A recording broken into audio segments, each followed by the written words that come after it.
on marche dans la rue, il y a plein de trucs qui traînent par terre. Un mégot, ça peut polluer 500 litres d'eau. On a trouvé plein de déchets qu'on ne voit pas forcément. Ils sont par terre et tout, et dans la vie de tous les jours, on s'y est presque habitué.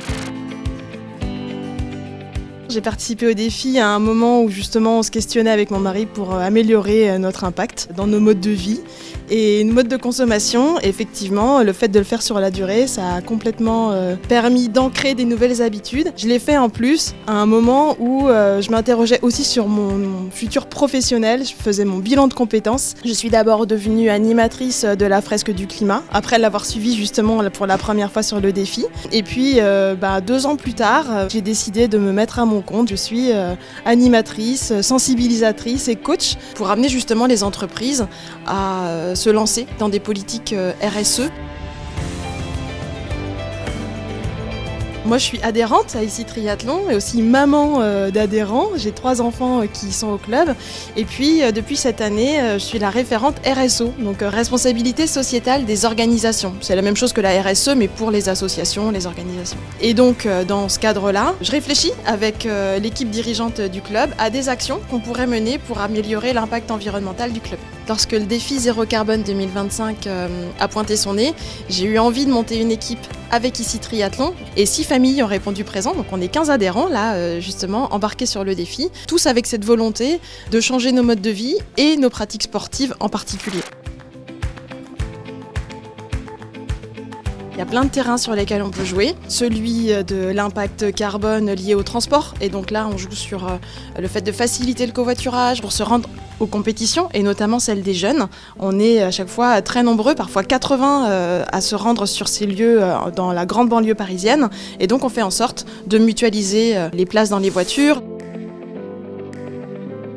Au club, on a une bourse matérielle qui permet aux uns et aux autres de mettre en vente ou de donner même des anciens articles. Et ça permet justement de rentrer dans cette dynamique de seconde main et d'éviter d'acheter du neuf tout le temps.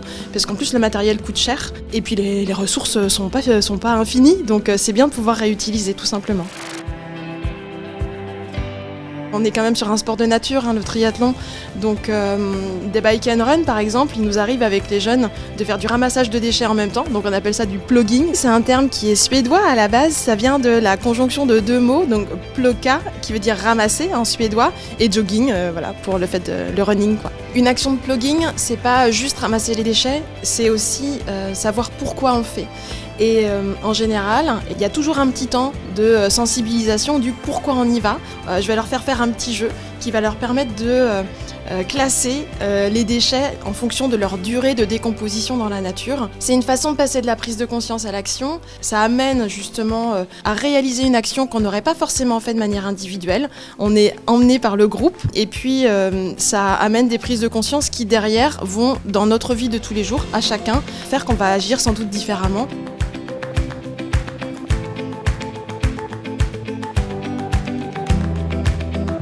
On a trouvé du plastique, des mégots de cigarettes, une batterie pour vélo, même des bouteilles de verre. On a trouvé plein de trucs et c'était sympa de le faire en équipe. J'étais assez surpris de la quantité de déchets qu'on pouvait trouver dans la rue.